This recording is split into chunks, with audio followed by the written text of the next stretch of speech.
మల్లోజుల వేణుగోపాల్ నాయకత్వంలో నక్సలైట్ దళం బాంబేలో గవర్నమెంట్తో సరెండర్ అయ్యింది.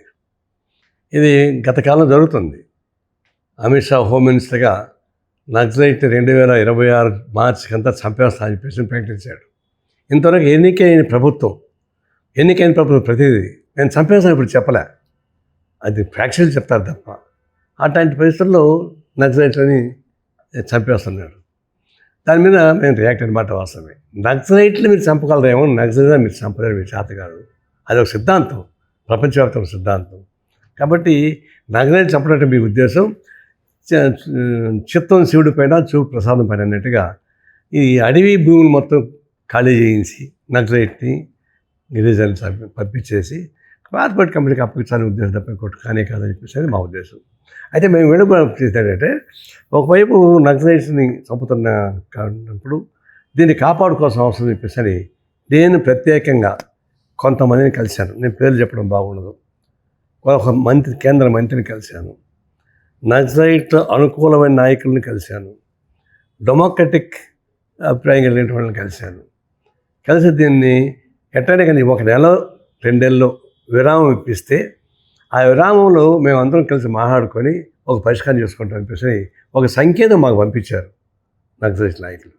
దాన్ని బట్టి మేము రిక్వెస్ట్ చేసాం, 1 నెల రోజులు మీరు ఫైరింగ్ ఆపండియా, వాళ్ళందరూ కలిసి మాట్లాడుకొని చెట్టుకొకరు పెట్టుకోకరున్నారు, అందరూ కలిసి పరిష్కారం చేసుకొని ఒక పిలిపిస్తారు అని చెప్పేసి అన్నాం. కానీ పెడచేయని పెట్టారు, వాళ్ళు వినలేదు. మీరు ఉద్యమ పందా మార్చుకోవాల్సిన అవసరం ఉంటుందని చెప్పేసి బహిరంగంగానే నేను స్టేట్మెంట్ ఇచ్చాను, ఉద్యమ పందా మార్చుకోవాలని చెప్పేసి. ఎందుకంటే ఇది అంతం చేస్తున్నప్పుడు ఫైట్ చేయాలి. ఇది ఇంత ప్రయత్నం చేస్తున్నప్పుడు కూడా కఠోరమైన ప్రభుత్వం, అదేది సిద్ధాంతం మీద ఆధారపడిన ప్రభుత్వం కాదు. అది కేవలం కార్పొరేట్ కంపెనీకి ఊడిక చేసే పద్ధతితో చేసేటువంటి ప్రయత్నం అది. దాని అర్థమైంది మనకి. ఆ ప్రకారం ఇప్పుడు మూర్ఖంగా ప్రయత్నిస్తే కష్టం అవుతుందని చెప్పి అన్నాం. దానిపైన చాలా వ్యక్తం వస్తున్నాం. అయితే కుట్ర ఏంటంటే, సరెండర్ అయిన వాళ్ళు ఎక్కువ తెలుగు వాళ్ళు. మరి తెలుగు వాళ్ళకు ఉన్నోళ్ళు పోయి మహారాష్ట్రలో ఎట్లా సరెండర్ అయ్యారు? మహారాష్ట్రలో ప్రభుత్వానికి దీనికి లింక్ ఏంటి? మహారాష్ట్ర ప్రభుత్వం బీజేపీ ఆధిపత్యంలో ఉన్నది.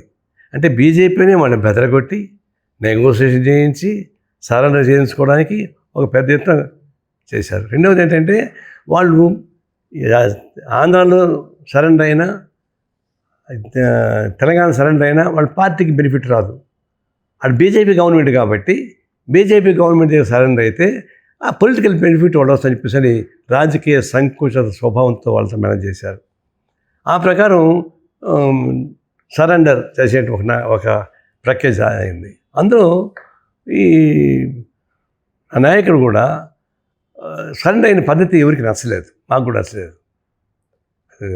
అదొక ఏదో ఒక పెళ్లికి పోయి రిసెప్షన్కి పోయి సరెండర్ అయినట్టు కనిపిస్తుంది తప్పితే ఫ్యాషన్ పీరియడ్ లాగా. నిజంగా విరోచిత పోరాటాలు సాగించేటటువంటి విప్లవ తత్వం ఉన్నటువంటి వాళ్ళు ఆ పద్ధతులు చేరు. అది అందరికీ బాధ కలిగించింది.